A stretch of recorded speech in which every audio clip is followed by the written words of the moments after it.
ग पुसायाला डोळ्याचं पाणी,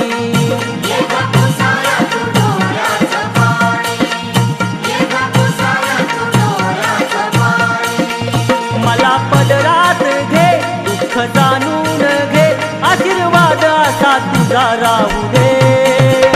सोन पावलानं माझ्या घरी ये, सोन पावलानं माझ्या घरी ये।